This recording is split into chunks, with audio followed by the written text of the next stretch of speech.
our second speaker is Leah Holmes from Bath Spa, who's going to be talking about mapping generations of anime fandom in the UK.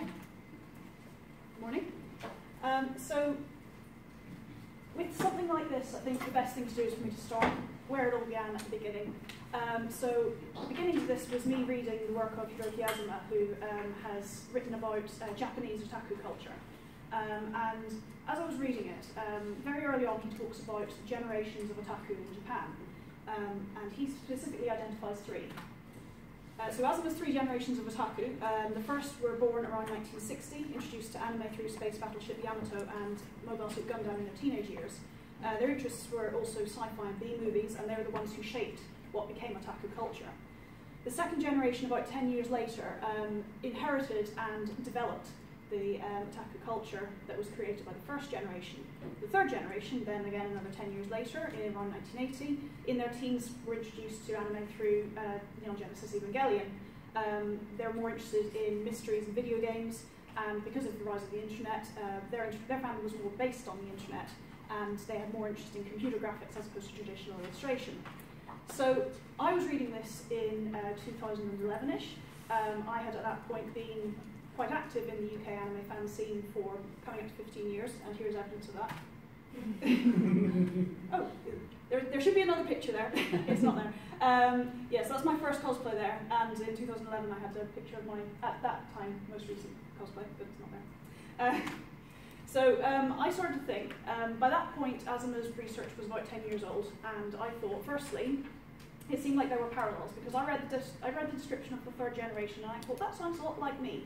Because in my teens, early, getting into my 20s, Evangelion was getting really big. Most of the people that I knew who were about the same age as me, it felt like it was a descriptor that worked for them as well. But because of the time that had elapsed, I thought, surely we're due for at least another generation. So I thought about it, and I came up with this proposal for a fourth generation. So again, another 10 years later, born in the 90s, introduced to anime through Pokemon being screened on TV. Most if not all life experiences have been mediated through the internet and other technology. Less shy about their hobbies, more likely to openly incorporate fandom into their overall sense of identity, more visible in non-anime communities, and much more tech-savvy and experimental. And I was really happy with that, and I was going to take that to the Manga Movies Project Symposium, which was in 2012. But before I did that, I went to Amicon, where I also presented this to a group of anime fans who would have been across the board, mostly probably, by these definitions, third and fourth generation. And it was generally well received, but I put this to them, and quite a few of them said, it's not quite right. So, I mean, for example, I theorised that maybe most of them, or a lot of them, couldn't really remember a time when they didn't have internet usage, and they didn't have this sort of instant digital world. And a lot of them went, no, kind of can. And when I speculated as well that maybe because they tend to be more open about it, and maybe there's not so much bullying, because I remember being picked on when I was in my teens for being into it, and they sort of went, yeah, no, but you still kind of keep a little bit quiet about it on certain people. So I went, So, revised slightly, I had to think about this, and eventually came up with then three possibilities for things that are going, because obviously we do need some kind of shift. These were my revised theories. So the first was that the third generation might have wider boundaries, so maybe about 15 years, and incorporate those born in the early 90s. Alternatively, the fourth generation has narrower boundaries, so maybe only about 5 years, which means that a fifth generation could have emerged. Or there was a bridging generation, a 3.5, which incorporates elements of both generations. And I was quite happy with that, and everyone seemed to enjoy it. I went to the Manga Movies Project Symposium, and everyone liked that, and I thought, brilliant. Fast forward about 5 years, and I start to think it would be nice to have a snapshot of what modern anime fandom is like. So I ran a questionnaire for a full year. I launched it at Mananicon in 2016 and concluded it in February, just before Mananicon this year.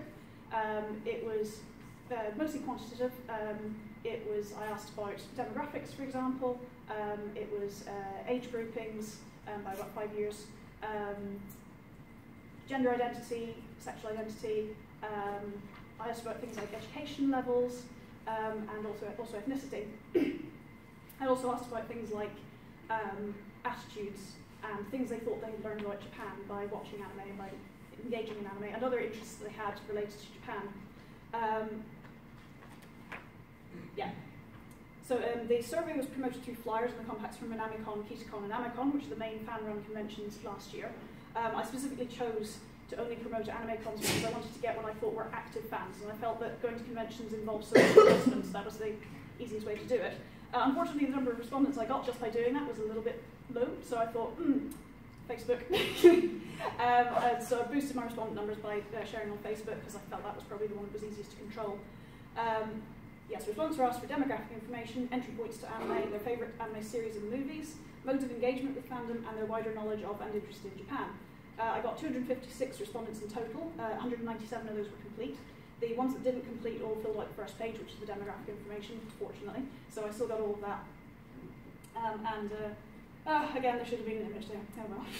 It was just evidence that I've learned nothing. I was still cosplaying in 2017. So, central questions that come out of this. To what extent does the collected data support or oppose the initial proposed generational model? And does the data enable us to draw new generational lines? So, short answers to both of those questions. First one, it doesn't really, is the answer to that. And the second one, the answer is yes. So, survey results.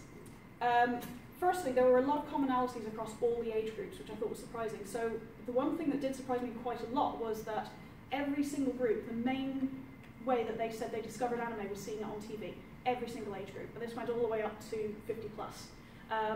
That really did surprise me because I didn't think that maybe there was so much anime on TV, but evidently there was. Also, they were all second most common way of getting into anime for most groups was being introduced to it by friends and family. And that surprised me because it sort of flies in the face of the stereotype of it being a solitary pursuit. And for me, actually, it kind of was a solitary pursuit. I was by myself in a little tiny market in Ireland. I had no one to talk about it. So all the groups cited an enjoyment of anime style storytelling, characterization, art style, the versatility of the medium, and the variety of subject matter. Every single group. These were the things that they cited more than anything else as being the reason why they enjoyed anime. In terms of side interests, food and drink in Japanese history were consistently cited as the main side interests. And regardless of age group, Studio Ghibli films were enormously popular. They have universal appeal, they're massive. It's not all that surprising. So a few points of interest by age. I thought that just dividing up by age was probably the easiest way to do things. Some interesting things that came out of this. The under 30s, majority female.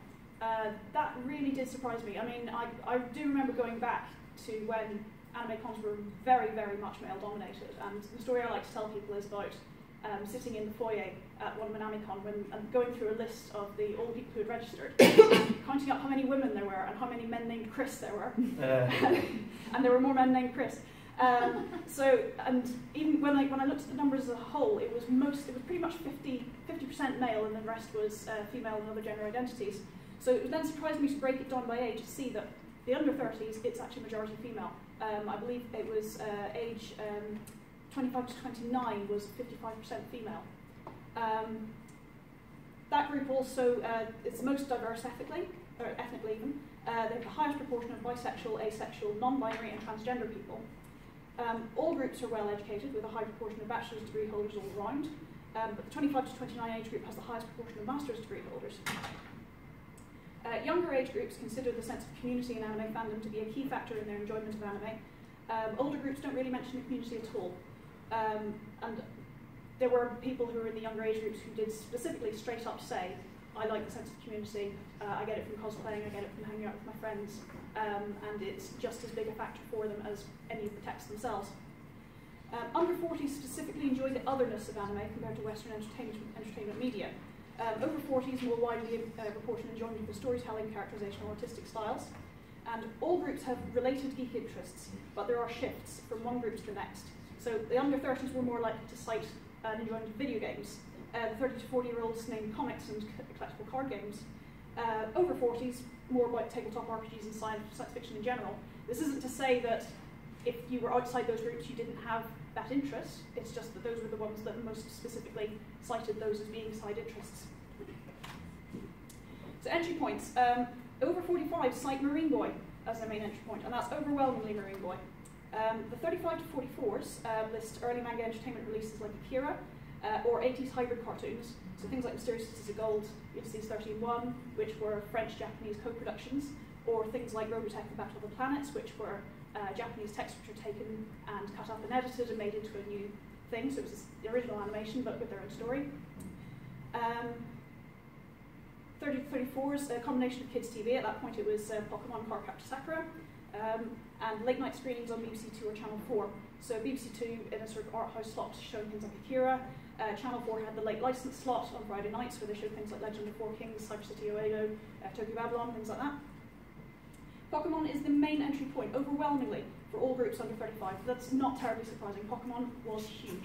I think it still is huge to a degree, especially in the developments with Pokemon Go. All groups included the caveat that they didn't know they were watching anime when they saw it on TV, and many offered secondary entry points based on when they became aware of anime. I counted both. So, can new generational lines be drawn? Again, yes. So, yeah, I mean, pretty much these are simplified things. There's actually quite a lot in the data that I've not had a chance to go through yet because there was so much data. I haven't had a chance yet to do things like overlay interactivity. So I mean, I asked people about how often do you cosplay, how often do you produce fan art or fan fiction, do you make AMVs, do you make craft things? So I've not had a chance to overlay that yet. I suspect there are more younger people who are involved in that. Also from a gender perspective, I do know that women are far more likely to actually engage in fandom that way, but I don't have the charts for it. So my proposals are, so first generation, born in the early 60s to mid-70s, so it's a 15-year generation, this one. First exposure to anime was Marine Boy. An interest in anime is an extension of an interest in science fiction. They probably consider themselves primarily science fiction fans, or at the very least they did at the time.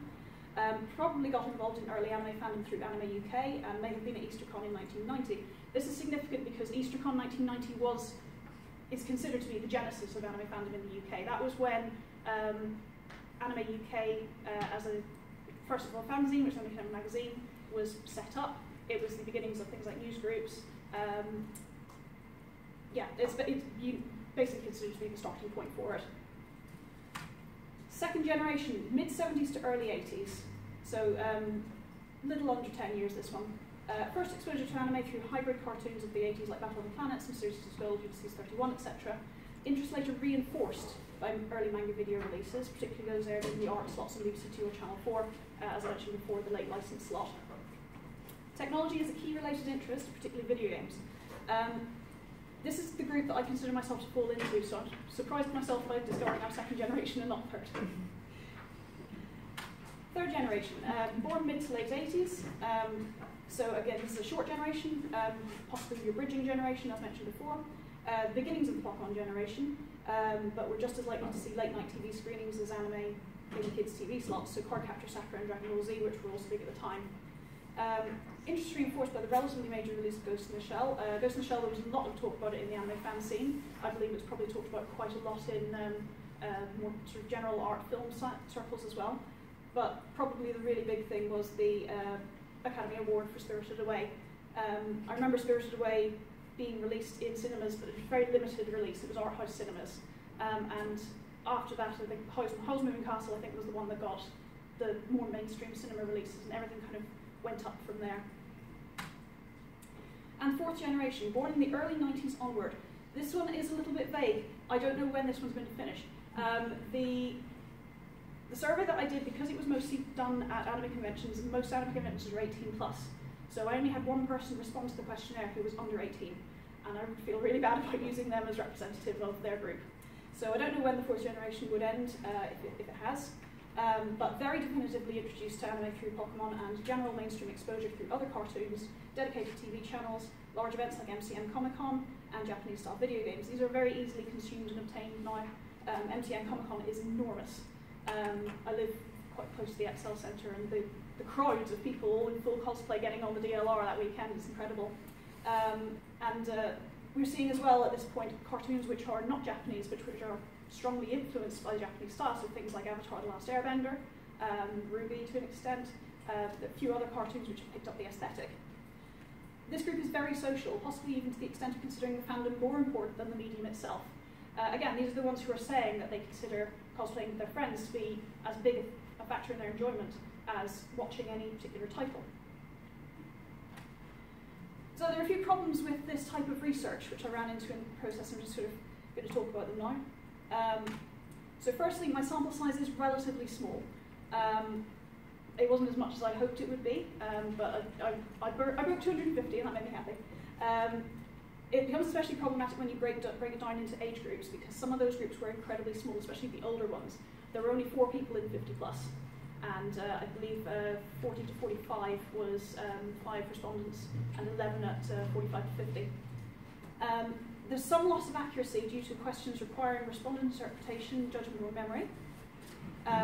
So things like, what was your first anime? And I got a lot of people saying, oh, well, I was watching stuff on TV, but I didn't know it was anime, so have this instead. And then they're going, I really wish you told me what it was you were watching on TV. And then things like, how often do you cosplay? Well, how often is often? Is that every convention? Is that every month? And then some of the modes of engagement, like fan fiction, that's something which doesn't take the same time of producing a piece of fan fiction, doesn't require the same kind of work as producing a cosplay. Also, memory, there were a lot of people, I asked them what their first convention was, and they went, oh, I don't know, it was some Comic-Con or another. Surveys are a great way of finding out about people who like filling out surveys.